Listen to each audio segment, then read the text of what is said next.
KPI tiles are a fantastic way of being able to very quickly get across information, including some big ass numbers and an indicator to what the performance is like. Like you can see with these two we've got here. So you can see exactly what the value is, you can see a comparison to prior years, you can see the percentage difference to those prior years. We've also got a color indicator to show whether this is good, i.e. green, or bad, i.e. it would be red.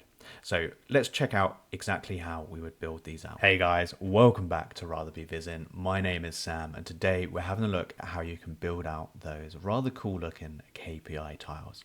So I'm not going to waste any more time with intro waffle. Let's just hop straight into Tableau and have a look at how we'd build these out. Okay, so here we are in Tableau, and I've already set up all of my calculations, but just to give you a quick breakdown.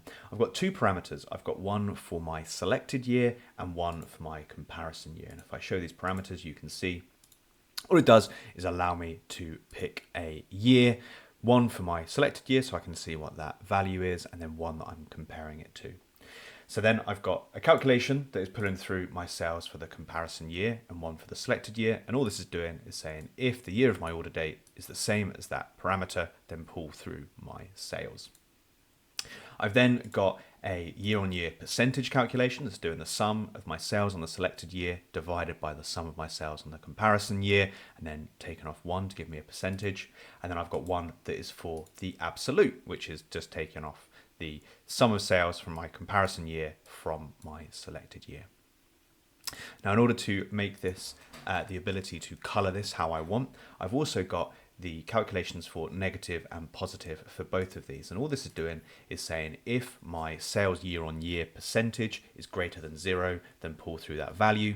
And for the negative, it's doing the inverse. So it's saying if it's less than 0, then pull through my sales year on year. And we'll see exactly what that does in just a second. Finally, I've got a Boolean value here just to say, is my sales positive, true or false? And we're going to use that for the coloring. Okay, so in terms of how we build this out, first thing we're going to do, we're going to come up to columns and we're going to type in min 0, 0.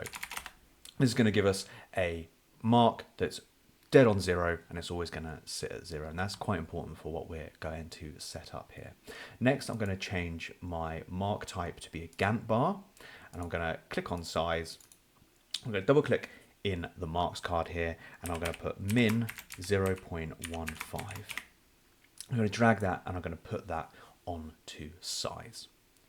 Now I'm going to right click on my axis. I'm going to edit my axes and I'm going to say I want this to end at 3 and I want this to start at minus 0.03.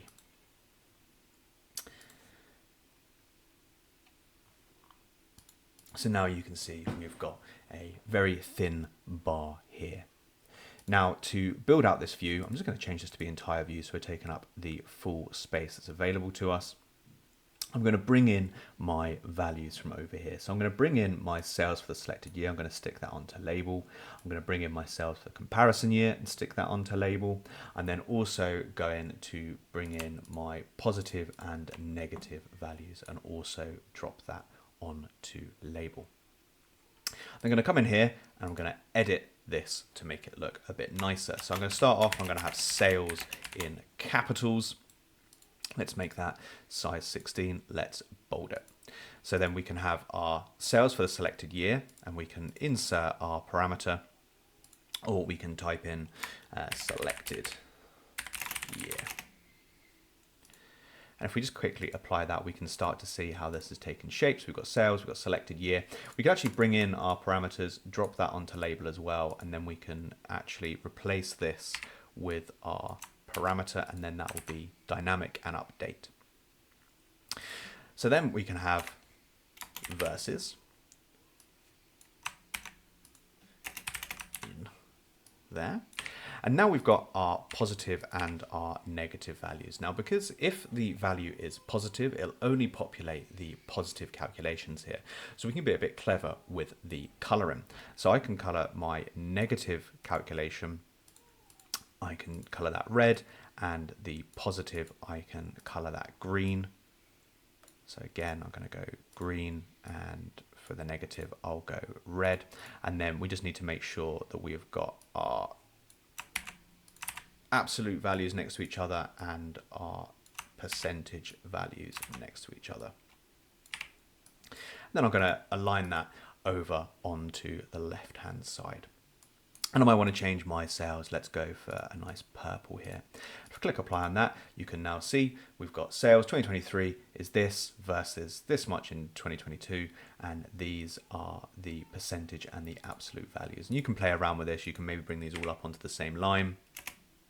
You might want to make this an even bigger number so that you can see it a bit better. There we go. We can see exactly what we got in 2023 and we can see how that compares to 2022.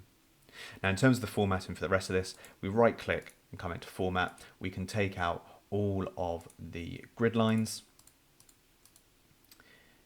And you might also want to get rid of the 0 line. And you might want to get rid of any of the borders that you might have on here. So you can see there's like this thin grey border. So we're just going to come through and remove all of these.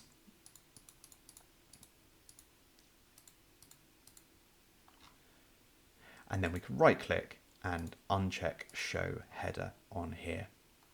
And finally, to make this look really nice, we're going to bring our sales positive true false onto color, and then we'll have it as green for true and red for false. So now if I change this, if I say my comparison year is 2023, we can see that we're not higher year on year, so that's going to come through as red. And you can play around with this. You can make the bar thinner. If we show the header again, we can edit this and we can actually say I want this to end at 5. That's going to make it thin. If we go to 10, that'll probably make it nice and thin. Yeah, there we go. And so all we'd need to do now for the rest of our KPI tiles is just replicate this. And we could do that quite easily if we right click and duplicate this. As long as we've got all of our calculations set up, so I've got one for quantity here, I can just replace all of my fields.